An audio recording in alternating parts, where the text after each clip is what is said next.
So it shows kind of that he is really like he needs to stuff the stats to for the Timberwolves to have any chance whatsoever to compete. And you look at like just the Clipper game earlier this week. He was terrible in that game. And especially in the first half, 0 for 3 from the field in the first half, and with 6 points. And he didn't have his first field goal till like 5 minutes to go in the third quarter.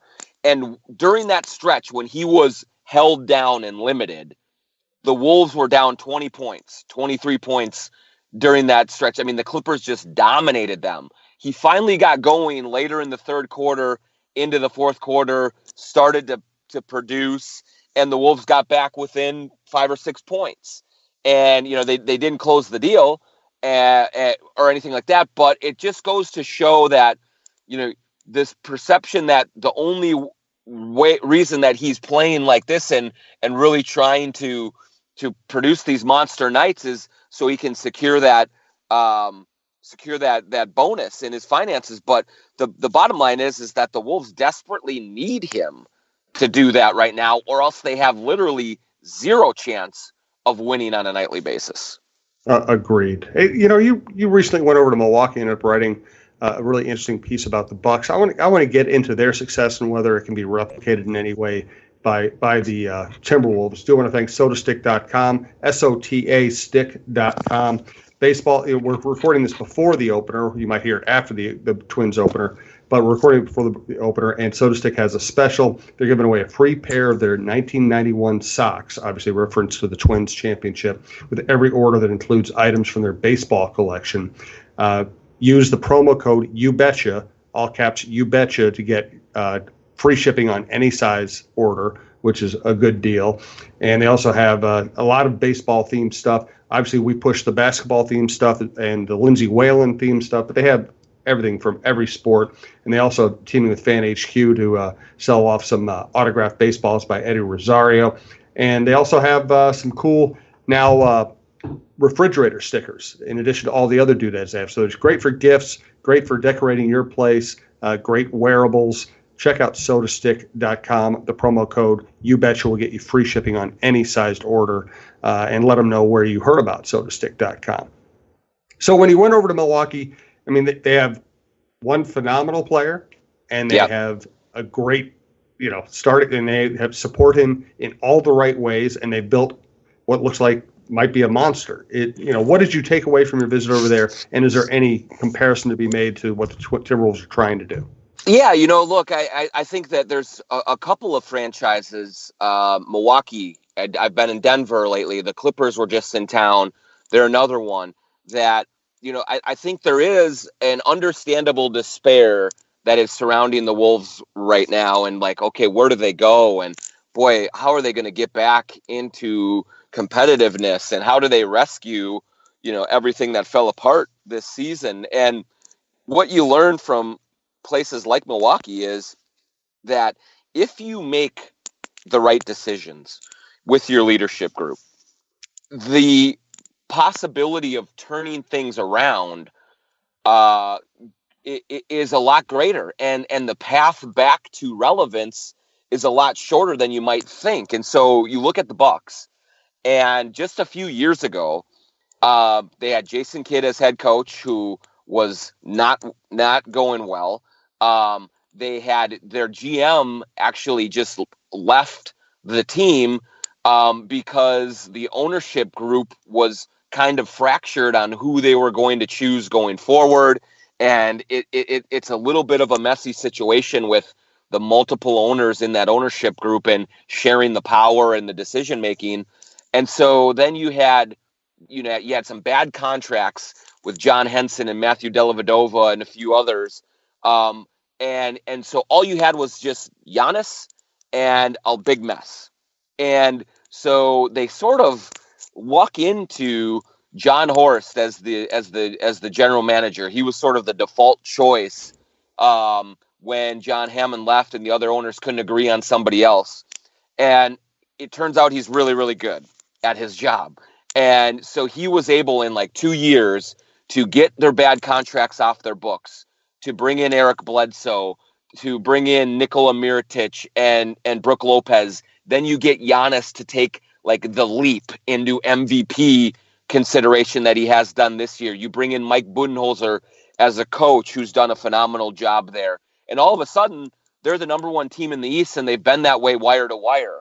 And yes, they're in the Eastern Conference, so it's not as competitive, but at the top, it's very competitive with Toronto and Boston and Philly and Indiana. And so there's, it's not just the cakewalk that it used to be. And so you have all of that, and you think, okay, in 2 short years, they've gone from irrelevant, bottom of the playoff picture, fringe lottery, to top of the East. And they brought in 2 Timberwolves, ex-Timberwolves, Milt Newton as assistant GM, Matt Bolero as director of scouting, and they've helped out as well. And so you have all of this kind of culture working for them, and it's turned around great. The Clippers, in the last 2 years, have traded Chris Paul and Blake Griffin, and they're almost better off. They're in the 5th spot in the West right now, and they also have the salary cap space for 2 max contracts this summer. So if you get the right people in place, good things can happen. And so that's, again, what makes this decision coming up so critical for Glenn Taylor and for the Wolves is they have to get it right. If that's keeping Ryan and Scott, if that's keeping one or the other, if that's cleaning the house and bringing in 2 new people, whatever they do, it has to be the right decision, because if it is the right decision, they can get moving on it. And if not, they're just going to be stuck where they are in 11th in the West and going nowhere. Absolutely. I was going to ask you some questions about the NCAA tournament. I think we have some listener questions that'll get us down that road. So let's do that next. Reminder, use the promo code TALKNORTH at bitesquad.com or download the Bite Squad app. They make paying really easy. You can pay in the app. You have access to hundreds of local menus all in one place. They have a new membership program. Unlimited deliveries from restaurants within a 4-mile radius for just $5.99 a month, especially if you live if you live in downtown Minneapolis. That puts you in range of all the great restaurants. I use it all the time. And reminder, you can use it if you're at lunch. You can't get out of the office for lunch, they'll bring you lunch. You can use it at night. You forget something at the grocery store, you can just order it. You don't want to do dishes, you don't want to wait in line, you don't want to deal with weather or parking. Use bitesquad.com, download the Bite Squad app. It's probably the best way to use it, and use it a lot. And you're only going to get the first delivery fee waived by using the Talk North promo. But if you have a chance, let them know where you heard about. First Twitter question from Boo: which player currently still playing in the NCAA tournament would be the best fit for the Timberwolves aside from Zion? Well, I mean, yeah, I think John Morant. He's not playing anymore. He got all right. He's not playing anymore, so it's a different question now. So, but I would say, still playing. I love Kobe White, the point guard from North Carolina. 6'5", super fast, great vision, really good passer. Plays in a system that is predicated on ball movement, on sharing the ball. It's not all ISO. It's not all just clear out and give it to your best player. They really play a great team concept. Right now, earlier on in the tournament and earlier on in the season, he was projected to maybe drop to around 13, 14, which would put him right in the conversation for the Wolves if like they're 11th or 10th.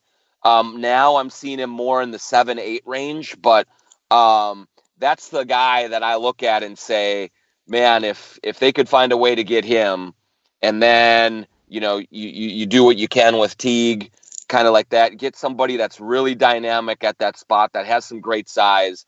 I think he'd just be a perfect fit here.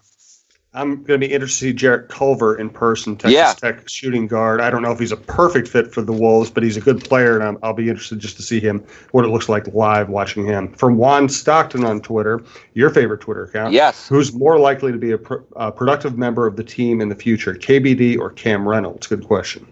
That is a good question. They're 2 sort of different players. So KBD is, I think, going to eventually translate to a more of a stretch 4, who could probably play 3 or 4. in the NBA with his arms are like 10 feet long. So he's good defensively. He's got great instincts. Not quite the shooter that Cam Reynolds is. And so Reynolds, in some respects, they have a greater need for what Reynolds brings from a 3-point shooting aspect of things. And he's still like 6'5", 6'6", so he has decent size, can play the 2 and the 3 really for them. But I just like KBD's overall feel for the game, both sides of the court, and passer. He can cut away from the basketball. He seems more polished right now, and so I think that if I'm taking bets, I would say that he has a better chance of being on this team long term. But they do like Cam Reynolds a lot. They like his potential. I thought it was a really good move by Scott Layden and Ryan Saunders to get him kind of locked up with a 3-year deal that is there's almost no guaranteed money on it after this season. It's a smart deal. Just bring him in, lock him up, see if he can develop, and see what you got. But long story short, I would take KBD over Cam Reynolds, but I like them both having potential to be rotation guys eventually. Remember to subscribe on iTunes or your favorite podcast app. We do appreciate everybody's listening. Joey Franchise on Twitter. Two-parter, kind sirs.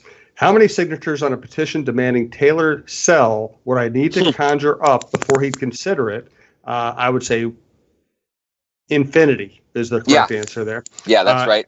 Second part, and if that's not possible, how many dollars would be needed for a GoFundMe to get Suhan to tell him all the fans want him to sell? Thanks. I think I do. How many dollars would it take you to Jim? Yeah, Jim, to write that column? I think $5 million. You know what? I'm going to give you. I tell you what. If you order from Bite Squad, I'm going to give you a special deal. I'm going to cut my $5 million price tag down to $2 million. Give me $2 million and order from Bite Squad and order a T-shirt at Soda Stick and remember 612 TSR time, and I will tell Glenn Taylor that he needs to sell. And you know what? I'm actually even going to take this in a serious vein. After Glenn, I had always been very hard on Glenn Taylor as an owner because I covered 10 horrific years. Once I became a columnist, I came in after the playoff run, and I covered all the bad years. And after I got the column, I wrote a tough column on Glenn. Right after he bought the Star Tribune, I wrote a harsh column about Glenn Taylor and his ownership. And, there was no overt reaction to that in the Star Tribune offices that I could tell. But I also, after that, I started thinking, okay, it's awkward now for me to write about Glenn Taylor. Mm-hmm. If I praise him, it's going to be seen as butt kissery. And if I rip him, I really don't know how that plays in my organization. And I just kind of decided I'm just going to try not to write specifically about Glenn Taylor too much because I am, I do work for him. So I don't know if that's right or wrong, but I just thought I'd actually give you a legitimate answer to the question. Yeah, no, that's totally understandable. And if you can't sort of divorce yourself from that, which there's a lot of good reasons why you can't, then it's probably best to not wade in at all that way. I think people understand or know me, and I do have a good relationship with Glenn. I do think that he has, when you have struggled as long as this franchise has, there's culpability right at the top in terms of who is being hired, decisions that are being made. And so there does need to be accountability there for sure. But I do think, again, in fairness, he is, first of all, he's on the other side of the franchise with the business side. Like he's assembled a very good team there. That's a very good point. And that's something fans don't think about very much. Right. I mean, and I understand they don't think about it because it's not directly on the court in front of their eyes. But I think prior to Ethan Casson coming in as CEO, and he had in the long ago past, he had people like Rob Moore in decision making roles that should not have been in decision making roles, and that was absolutely a criticism of him that was warranted,